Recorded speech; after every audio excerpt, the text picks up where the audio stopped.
Pinoy Bus Driver TV.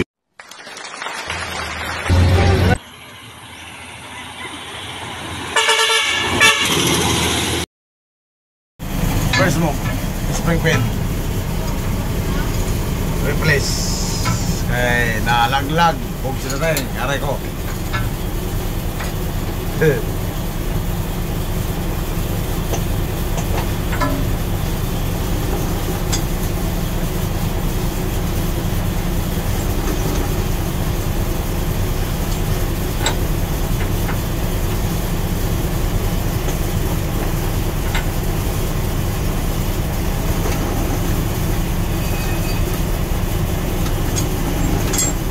Natin mekaniko nagkapang-kapang nagagawa, tinanggal ang air dryer.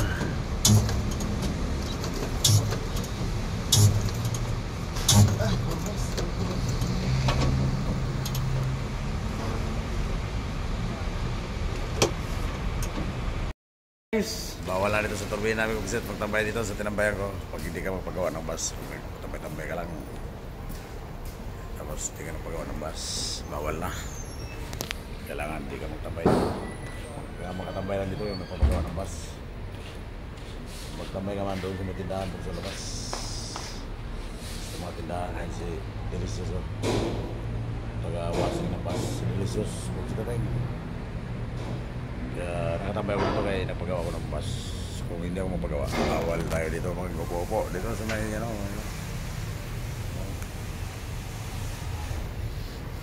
doon lang yung bus eh. Nagawa ko. O yan ang bus. Ginagawa ang ano yan, spring pin saka air dryer filter. And gumagapang ang mekaniko. Saka ano tawag nito. Babiyahe tayo mamaya, last trip, alas 6 ng gabi. Padabaw naman, Davao, Santa Rita. Last trip tayo mamaya ng gabi. Yan natin mekaniko dyan. Nagapang-gapang o. Bakalas mo namin ulit. Bago magtama ulit. Ang ating mekaniko. Dahil sa pagkina. Tama mo na, mama. Ay, gutom na. Alas 12 na, pusin na tayo. September 8 na ngayon. Bukas may birthday na naman. Mamaya ng bayad dito, mamaya bayad. Maghanap po na tayo ng pambayad dito, Pusiteng. Ayun lang sabaw, Mika. Maghanap po na tayo ng pambayad dito, Pusiteng. Ayan, bigugsit ang air dryer, Pusiteng. Hindi na pumupugsit kasi lagi na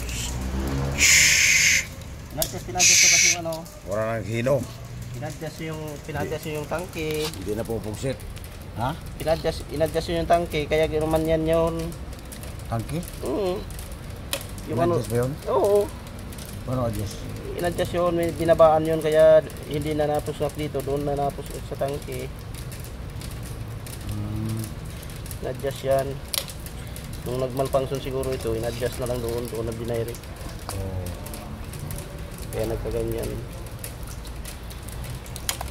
Mga stock up ng tigas na yun. Tapos napuno na ng tubig, wala na. Sirain na talaga ito. Puno na ng tubig yung tangke na lagi dyan eh. Hindi na pupugsit eh. Hindi na talaga pupugsit yun. Hindi na napugsit eh, kaya Hindi na talaga yun ano, kay tubig. puro na tubig. Dapat pag ganun, bawat biyahe nyo, pinuanan nyo yun, yung drain ng tangke. Kasi didiretso rin ito dito eh. Hindi rin naman dyan, wala man tubig, doon lang magpundo. Punto yun. Wala lang kuhanin. Kaya lang ang gusto nga kanya doon sa ano, doon na sa Okay. tangke. Hindi na dito sa ano, kasi wala na ano dito eh. Pinabaan na yung hangin na hindi na kaya ng ano na dito. Diba? Sige yung Tapos ang taas ang hangin doon sa gauge, 12. inano lang doon, 12 lang. Hindi na nag-ano doon. 12. Steady siya sa 12. Oo. Di man siya na ano. Ano. Puro tubig yan nakano, kalawang yan. Sino tayong Sus. Oh. suso. Grabe yung dumi oh. Hindi na mapugsit. Hindi na talaga yan. Tubig oh. Tubig yan oh. Kalawang na yan oh. Kanain na ng kalawang kasi. Diba ganyan ang pabayaan talaga oh. Pag napabayaan, wala na. Grabe yung dumi. Pabayaan. Bago na yung dryer oh.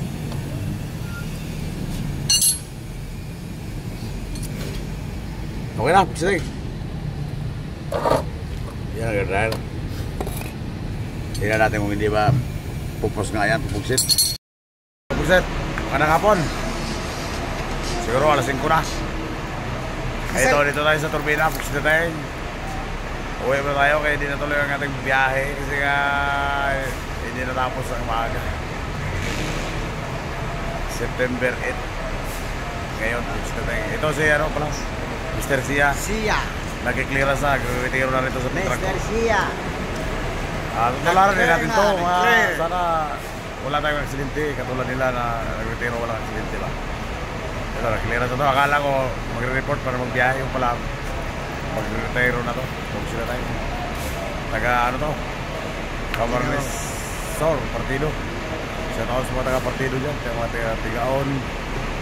Sila Alion Paterka.